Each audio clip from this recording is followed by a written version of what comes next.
Hello, everyone. Welcome. Bienvenidos back to Español dos.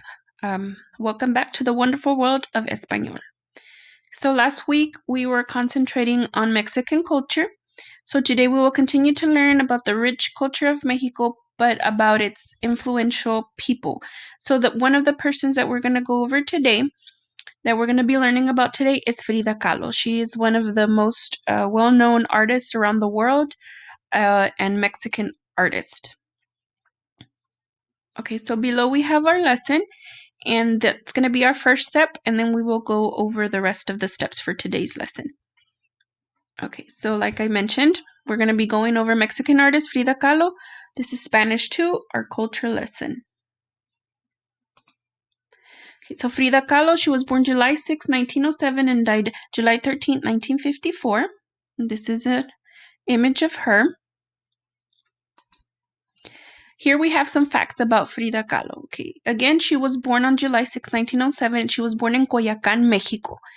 Her full name is Magdalena Carmen Frida Kahlo y Calderón. Her name is not just Frida Kahlo, it is Magdalena Carmen Frida Kahlo y Calderón. That is a mouthful. But like I said, we know her just simply as Frida Kahlo. When she was 6 years old, we know that she contracted the disease polio, which made her right leg weak, and it was thin, and she kind of walked with a little limp. When she was 18, she was studying to become a doctor, but that's when she was involved in a terrible bus accident, and that kept her from becoming a doctor. And that's the bus accident was probably what led her into becoming an artist. She was in constant pain. She couldn't move. She was in a full body cast, so she had nothing else to do. So she decided to paint. And she died July 13th, 1954. Again, like I mentioned before, she died a few days after her 47th birthday. And I mentioned that she was born in Coyoacán. When she was born in La Casa Azul, the blue house. This house is still up, and it is now a museum showing her art. So here we have, this is where Coyoacán, Mexico is located. Coyoacán is here. We are probably somewhere here. So yeah, it's a long ways to Coyoacán, Mexico. And this is an image of the blue house, or La Casa Azul, where Frida Kahlo was born. And it's now, like I mentioned, a museum of her artwork. Okay, so Frida Kahlo was known a Mexican artist for self-portraits mainly. She did have 143 portraits, and 55 of those were self-portraits. So what is a self-portrait? A self-portrait is a portrait of an artist created by the artist. It is a portrait of the artist's self-image, and it is also a portrait that depicts images of the artist's life events. And it also may contain images and things or objects that reflect the image or the identity of the artist. These are just some examples of her self-portraits. Here, this one is named Self-Portrait Dedicated to Dr. Elioser, 1940. This portrait is dedicated to Dr. Elioser. Here, after she married Diego Rivera, they traveled to New York. He had to do work there, and she didn't really mingle with the people of high society. It just wasn't her type of ambient. So she did befriend Dr. Elioser, and this doctor was the one that actually ended up taking care of her medical needs, and was also her friend till the day she died. In this picture, it's, like I said, a self-image of her, a self-portrait. In this picture, we see hand-shaped earrings. These earrings were actually gifted to her by Pablo Picasso. They were sculpted hands. Pablo Picasso is actually another famous artist. He's not a Mexican artist. He's from Spain, but he would also fall under, culture of Hispanic or Spanish-speaking country. But we can get into him at a later time. But like I said, these were gifted to her by Pablo Picasso, and a lot of statements say that the hand-shaped earrings represent friendship. But I don't know, what do you feel it represents? What was the meaning behind the hand-shaped sculptured earrings? Um, just something to think about. This next one, it's a self-portrait as a Tejuana. It was in 1943 when she finished this portrait. Here she's in Tejuana attire.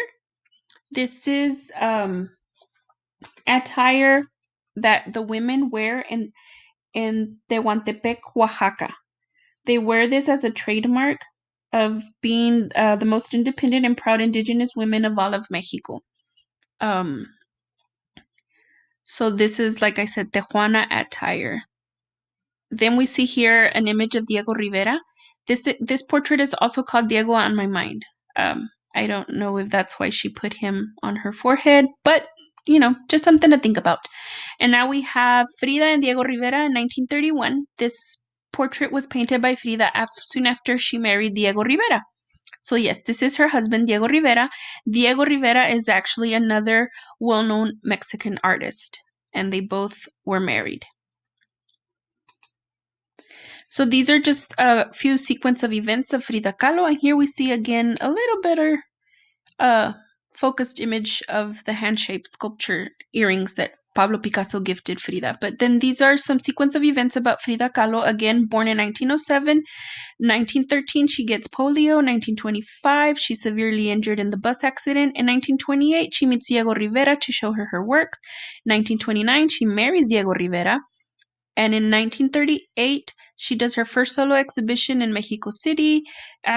She becomes a teacher of the School of Painting in 1943. In 1946, she wins the award of the National Prize of Art and Sciences. In 1953, Frida does her first exhibition in her native Mexico, and she dies again in 1954. And here I just wanted to mention a fun fact. Diego Rivera and Frida Kahlo are featured on the Mexican 500 peso bill. So you might just want to look it up just to take a glance at what it looks like. Okay, so that's the end of our lesson.